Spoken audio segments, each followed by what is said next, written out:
Awan, kaguludan.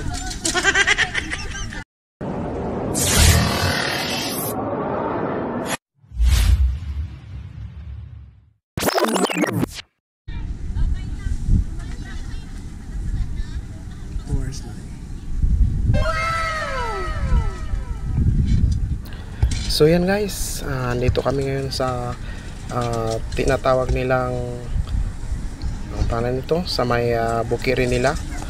Yan, dito may naganap na birthday at ano na sila, nagkakahanda na sila ng kainan. So parang nagkakaguluhan ba.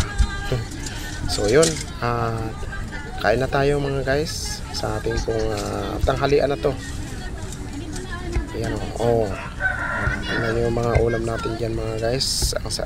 Ang dami ng handa nila at masarap. Ayan. So birthday ng apo ng aking may bahay yan. Ayan. So sige, samahan nyo kami mga guys sa aming pong pagkainan. At yan, nagkakagulo na sila. Ayan, habang kami po ay nagpipila, mga iba naman ay naghahanda ng pagkain ng mga bata. Ayan, medyo umatras ako dyan kanina saglit at lumapit ako para ma-ispatan yung mga pagkain. Ayan,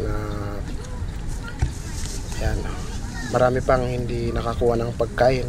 Tara, halina kayo, kain na tayo. Ayan o, ayan o, mga pagkain ng mga kasama natin yan. Ayan, so ang saya dyan ng kainan. Ayan, may mga bata, may mga inatama, may mga trabahador sila dyan na pumunta nakikain. Ayan, so malapit na sila kainan. Ganun kami dito pag may pagkain ay kumakain kami lahat. May kainan. Ayan o. Sige, kain tayo guys.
Di tayo makalapit guys kasi marami, kakanagulo na sila.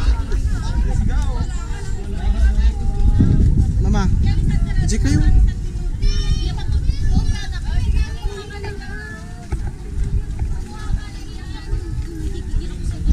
Yan, punta muna daw kami doon sa silong sa kabila.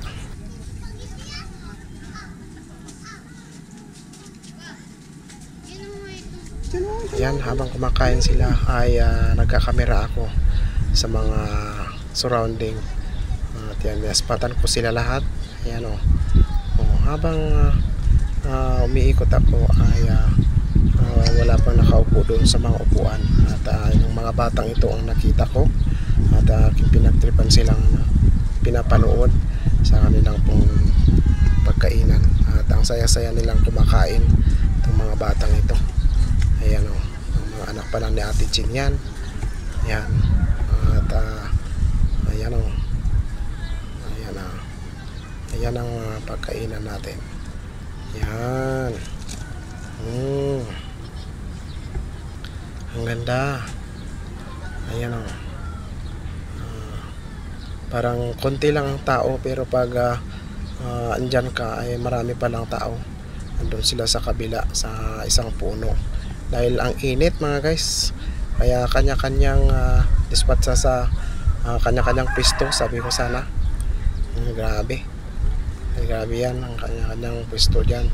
Dahil mainit nga at buti na lang may mahangin konti.